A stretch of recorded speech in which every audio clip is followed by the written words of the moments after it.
Here's an example. A clothing business finds there's a linear relationship between the number of shirts N it can sell and the price P it can charge per shirt. In particular, historical data shows that 1,000 shirts can be sold at a price of $74 per shirt, while 2,000 shirts can be sold if you lower the price. If you lower the price, you can sell more shirts. Give a linear equation of the form P equals MN plus B that gives the price they can charge for N shirts. Okay, let's take a look. How are we going to do it? Well, again, refer you to the Exam 2 notes. Here they are. Exam 2 notes are on the top of the Unit 2 module in the Canvas Course shell. And I put in here, there it is, finding a linear equation. I went through the details right there. So that'll help you. If you let me see if I can grab it right. I don't know where it is. Maybe it's down here. Nope. It's vanished from my site. I'm going to have to, I'll put it in down here for us. Let me put it in right up here. That's where I'll put it. Okay, there it is. Boom. Okay, so what do you do? Finding an equation. Well, it says first identify two xy points. And then it gives us some information. So you can read through that. I'll talk you through it right now. So first off, step 1, find two xy points. How do we do that? Well, notice what it's saying here first off. Number of shirts in price P, and it wants this kind of formula. Well, remember what we normally do for linear equations. Y equals mx plus b. So notice the n is x and the p is y. So what we're going to do is we're going to use y equals mx plus b just because we're used to it. It'll be easier, and then we'll change back to the p and the n later. But see how I know what letters are being played by what letters, you know, which letters are which. N is, you know, the normal equation is y equals mx plus b. So n is going to be our x and p is going to be our y. So over here, n is going to be our x and p is going to be our y. So number of shirts is x, price is y. Okay, so then when they say 1,000 shirts, that's number of shirts, which is x, price, which is $74, which is y. So that's the point 1,000, comma 74, right? Because it's number of shirts price, which is x, y. X is number of shirts, P is price. And then the other one, 2,000 shirts at $66. So that's the number of shirts at that price, which again is x, y. So we got two xy points. There we go. There's how we get them. They're really giving us two xy points when they give us all those words. 1,000 shirts at $74, that's xy. 2,000 shirts at $66, that's xy. In P, xy, whatever you want to call them. All right, step 2. Where'd this thing go? What's up here? I'm getting lost. Step 2. Find the slope using the slope formula, y2 minus y1 over x2 minus x1. All right, let's do it. Step 2. Slope time.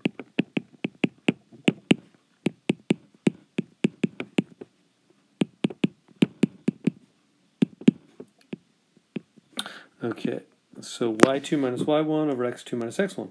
So what is that? So this is x1, y1, x2, y2. You know, the first point's x and y value, second point's x and y value. So here we go. We're going to go boom, boom, boom, boom.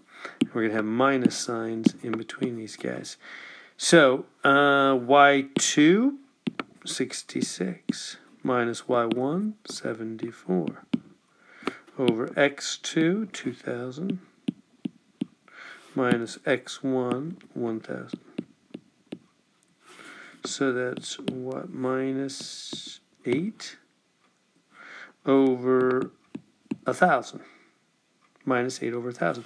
Go ahead and get a decimal. Just divide that on your calculator. It would be 0.008. A negative. Negative. Don't forget that negative sign. So it's negative 0.008. So that's the slope, negative 0.008. All right. On to number, the wrong way. Step 3. So now it says, now use a different version of the slope formula with plain y and plain x in the front. See that right there? It's almost like the other slope formula, except we got plain y and plain x in the front. Okay, we'll do that. Step 3, so slope equals, so it's basically the slope formula again, but this time just put a plain y and plain x in the front.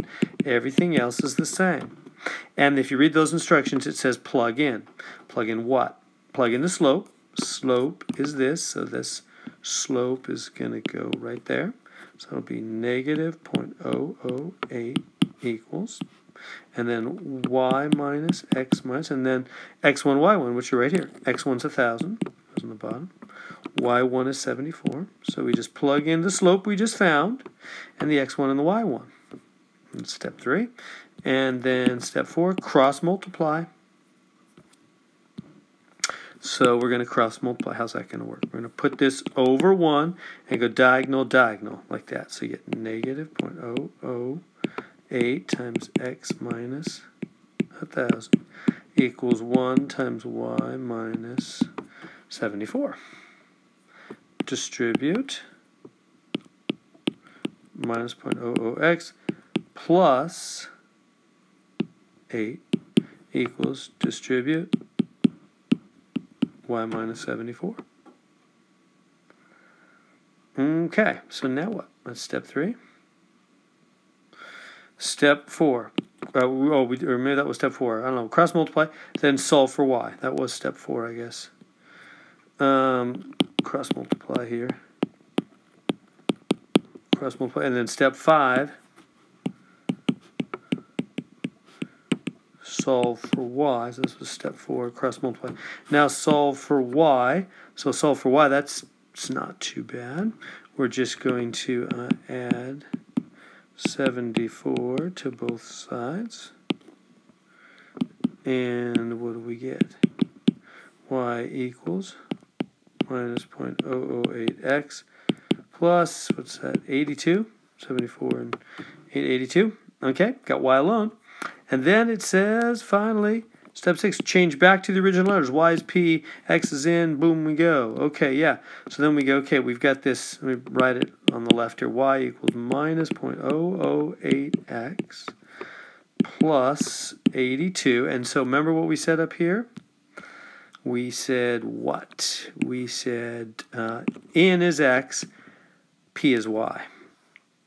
Right? In is X, P is Y. Why? Because of this right here.